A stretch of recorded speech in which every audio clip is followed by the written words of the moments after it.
ہیں کہ آپ کی کیا محسوسات ہیں؟ پاکستانی فوج نے بھارت کے خلاف بڑی زبردست کامیابیاں حاصل کی، آپ کیا کہتے ہیں اس بارے میں؟ پاکستانی فوج نے وہ کارنامہ انجام دیا ہے جس کی دنیا میں مثال نہیں ملتی.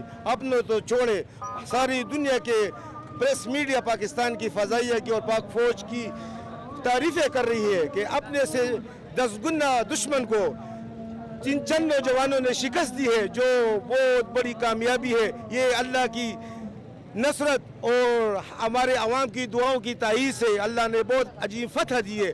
اور انشاءاللہ تعالی پاک فوج کی قیادت میں ہم سارے عوام فوج کے پیچھے کھڑے ہیں. پاک فوج زندہ آباد، جنرل عاصم منیر زندہ آباد. اس وقت ایک اور نوجوان میرے ساتھ موجود ہیں. جی اپنا تعارف کریں، آپ کون ہیں، کہاں سے ہیں اور کیا کہنا چاہیں گے آپ؟ جی وعلیکم السلام، میرا نام شاکر ہے. میں وزیرستان ساؤتھ وزیرستان مکین سے تعلق رکھتا ہوں، قبائل.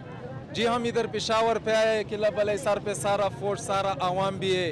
ہمارے کو پتہ چلا کہ مثال آرمی نے بہت جو ہے نا آگے سے جتنا قربانی دیا ہے.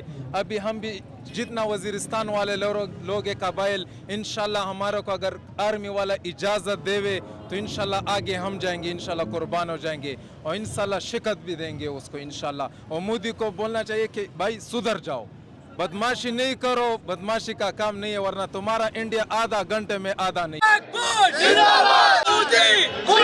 پاک فوج اور اسپیشلی بالخصوص پاک فضائیہ کی شاندار کارکردگی نے اس جنگ میں پاکستانی قوم کے عزم کو دوبارہ جوان کیا ہے. قوم پر امید ہیں اور اپنے افواج پاکستان پہ فخر محسوس کرتے ہیں. اور یہ لوگوں کا یہاں پہ جمع غفیر میں اکٹھے ہونا اور پاک فوج کی حمایت میں نعرے لگانا اور خوشی کا ایک جشن منانا اس بات کی غمازی کرتا ہے کہ پاکستانی عوام اپنی فوج کی کارکردگی سے مطمئن ہیں. کیمرہ مین اسد عابد کے ساتھ اظہر علی.